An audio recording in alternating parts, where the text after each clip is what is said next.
Michael Heaver here with David Coburn. How are you, David? Fine, Michael. Nice to see you again. So, David, can you tell us how this meeting with Juncker came about?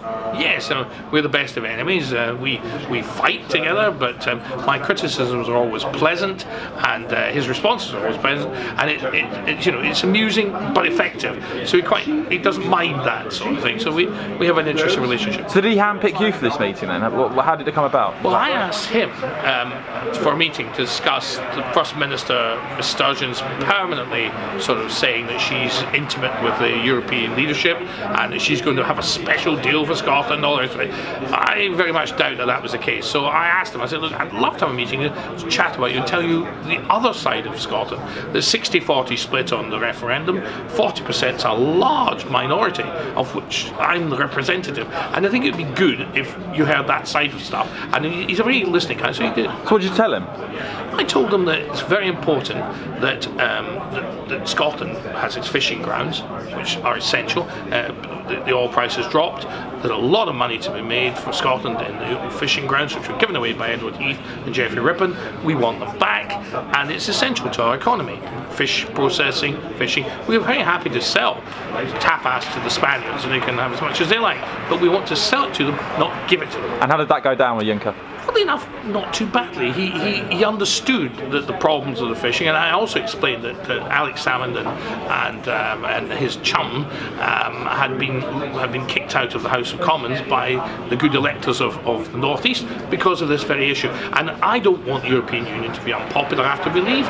We want to be friends. We want to do business together. We want to sell fish to them. So, as far as I'm concerned, it'd be better if he was on our side. He's asked me to write a little report on it, which I'm going to do. Did you discuss the Brexit negotiations, things like that? We did.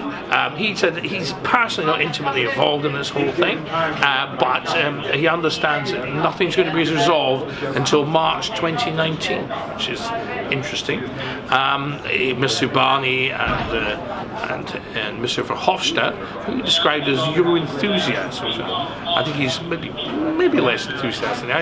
He's more reasonable, I think. Did you come out of the meeting feeling differently in any way? Sort of? Yeah, I felt something very interesting. I got the impression, just an impression, I'm not putting words into his mouth, I got the impression that he felt that the British government, the Tory party, didn't seem to know where they were going at all with negotiations. And I think he wanted to see what we were saying, because what UKIP was saying, and maybe that might be, we're more clear in what we want. And I think that went down well. And I think there might well be more meetings, because I think he wants to hear what we have to say. And if you look at the Irish negotiations, it wasn't the middling sort of parties that solved it. It was the two ends of the extremes, from the IRA on one side and the Ulster Unionists on the other. That it was when they decided to settle the issue. So I think that maybe in that respect is good. Also, something very interesting, I asked him about Madam Sturgeon, and he said that he doesn't meet with her very much. He doesn't want to meet with her that much. He'd rather be meeting with British Prime Minister, and Mrs May, and that's important, because that's the proper channel.